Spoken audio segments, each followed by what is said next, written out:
حبايبي أنا بس نفسي أفهم شغلة. أنا لما أجي على المطعم وأكون مثلا جوعانة ليش بوصي كل شيء؟ وبزيد خيرات الله بزيد، بلمهم كلهم وباخذهم على البيت.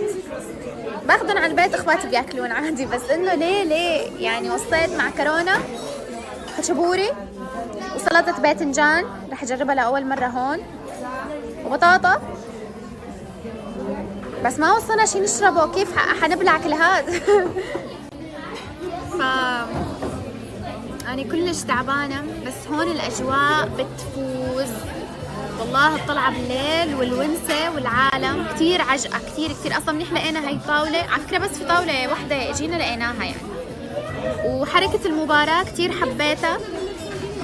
ليش؟ لأنه هلأ في مباراة مصر يوم الجمعة 9 المساء إن شاء الله حاجي أحضرها على البحر أنا وزايا، وراح خبره لبابا. بابا بعمره ما حضر مباراة ولا بيطيق المباريات، بس خلي بابا يجي معانا، وكتير متحمسة انه هيك نحن قاعدين فيو على البحر والشاشة، وبنفس الوقت هيك نوصي خشبوري نوصي اكل. يا رب. نسيت قلها انه الصوص ما بدي اياه، هذا بيحطوا له صوص حلو بيكون طعمه حلو. يلا بسم الله. ومتروسة صوص.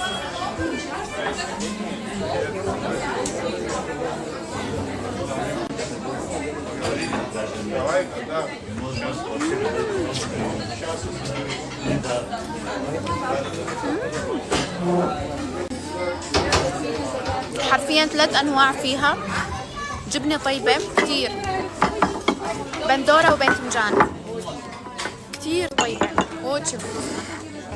Да, спасибо огромное.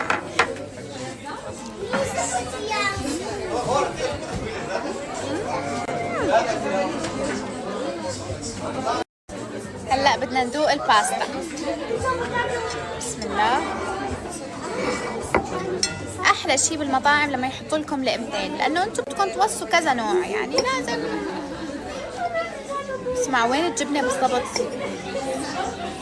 اين الجبنه؟ انا لا اراها. الله يسعدهم يا رب. انا لا ارى الجبنه. بسم الله.